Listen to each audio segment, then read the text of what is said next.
Melody Wings. Melody Wings is a new brand that just came out, I think, sometime last year. And as of date, they've got 3 releases so far. So they've got the first release was the Melody Wings Venus, which I reviewed, and I thought it was generally a good IEM, but I had some issues with it, mainly in terms of the staging, which I thought was a bit more left-right and missing something in the middle.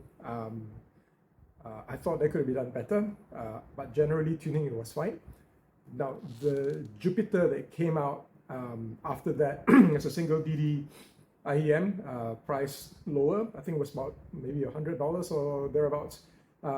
That was decent for a single dynamic driver. I thought it was tuned better than the Venus. But today, they've come up with the Neptune. So the Neptune is at the moment the most expensive set. It's got a single DD, it's got 4 balance amateurs, and also 1 bone conductor. So that bone conductor is meant to support the bass presentation. Does it work? Let's talk about it in a bit, but let me show you how it looks like. All right, there you go. Very nice shells. It reminds me a bit of the the Unique Melody Masked Fortune, actually, in the way it's shaped and the way it is designed. Very nice.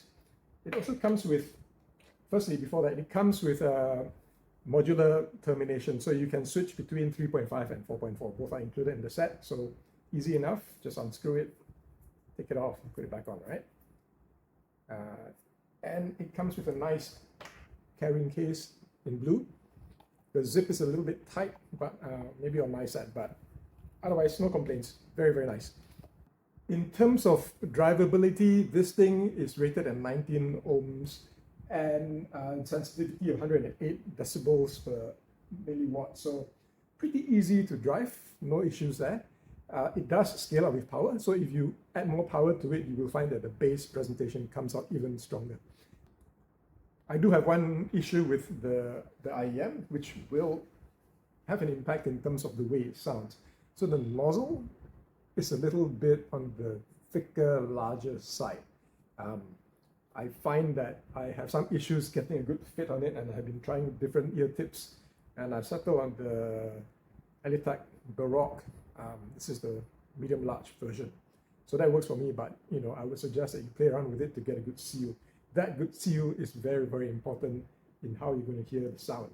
And on that note, let's get to the sound. So if you tap on the shell here, you will hear a bit of ringing, and that's the BCD, right? The bone conductor. Nothing to worry about. It's just part of the way some IEMs implement the bone conductor inside the shells. So sound-wise, I would say that this is a very balanced tuning with warm tones and also very, very nice bass emphasis without being a bass head set, if that makes sense. Let's start with the bass then. So the bass is, I would say, if you get a good seal, which is why I was saying that it's very important for you to get a good seal. If you can get a good seal, the bass is the highlight of the IEM. Not in terms of quantity, because it doesn't overwhelm you with a lot of a boom, a lot of like a slam and all that. It does have a very nice impact. It does have a very nice slam, and it is also very tactile. And you can, it's meaty, it's tactile, and you can feel the way it hits you, the way the bass hits, you can feel it quite nicely because of the way the bone conductor is tuned to support it. It makes it more 3D. It sounds a bit more like it's more real. So again, get a good seal and you can feel that. If you don't get a good seal, it's going to sound thinner. It's just going to sound like a bass light set. Yeah. So the bass hits fast. The attack is nice and fast. But the decay stretches a little bit longer, so it's a natural sounding performance. You don't get an abrupt kind of a cutoff in the decay.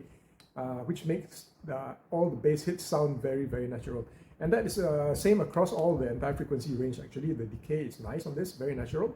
There is no muddiness or bloom in the bass. It doesn't spread into the mids, so you don't have that sense. There is still a sufficient amount of warmth that comes through it, but it does not ever make anything sound muddy at all. Moving on to the mids. So the mids is transparent, clean, clear. You are able to hear male and female vocals nicely, though there is some emphasis on the female vocals. I find that the lower treble or the upper mids has a bit of emphasis, so female vocals tend to sound a bit more forward. It kind of like toys around with being shouty, but it doesn't really get there unless you're playing your music really loud. It's fine. It's just on the verge of shoutiness, but it never really steps over the line for that. Male vocals has enough warmth. It's not as thick sounding as it could be, but it's fine. And like I was saying, they both sound natural. They don't sound weird or wonky in any way. And nicely presented. Moving on to the treble, I would say the treble is crisp, transparent, clear, shimmery, and it never strays into sibilance. It can toy around with it too. It can get a bit sharp. So if you're sensitive, you might want to have a listen before you buy this. But it doesn't, to my ears, it doesn't ever go into sibilance. But I would say that the treble is actually the weak point of this IEM. It is kind of connected to the technicality. So let me explain a little bit. I'm not saying this is a bad IEM. This IEM is actually very good. It has very good bass. It has very good mids. So all IEMs have a certain weakness. And I would say that because of the strength of those two, the treble kind of performs slightly less than the other two sections. In terms of the way it is presented, you can hear it. I wish it could be a touch smoother. It's just slightly grainy. Only if you really listen to it. So that is very nitpicky of me on that. But I'm just trying to find something to balance off the review to help you understand how this thing sounds.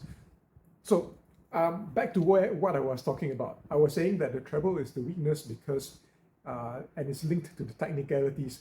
So this is because layering and separation are not its strong points. So layering and separation could be a little bit better, and because it isn't, the treble can sound a little bit smeared. And the separation and details on treble could be better, right? It's still there. You can still make out everything you want to, but it sounds a bit more compressed compared to, say, the bass and the mids. This is all very nitpicky of me again, right? So it shouldn't in any way affect your enjoyment of the IEM. So technicalities, since we're talking about that now, sound staging is actually pretty good. It doesn't sound too wide. It doesn't sound too narrow or compressed. It's actually nicely judged, nicely tuned. There's enough width and height. Height is actually pretty good, and this time it avoids the issues that the Venus has, where vocals can sound occasionally like they're both coming from the left-right channel rather than the middle. No issues with this at all. In terms of spatial imaging, in terms of the way notes move from left to right, it's very nicely done. It could do with a bit more depth, but it's deep enough, but it could be do with a bit more. But again, that is also part to do with the layering, where we find that it's slightly more compressed in that sense. But I think resolution-wise, it's decent, it's pretty good, and macro detail is good, but micro detail could be a little bit better. But at this price point, I don't think that's fair for me to make too many complaints about it. It does a very good job. So would I recommend the Melody Wings Neptune? Yes, I would. If you're looking for something around $300, I think you should definitely consider this. It's a contender at that price range. Melody Wings Neptune, good job. I'm looking forward to the future releases. I think they have been making huge strides in terms of the way they've come up with the different IEMs. I would love to see them improve even further.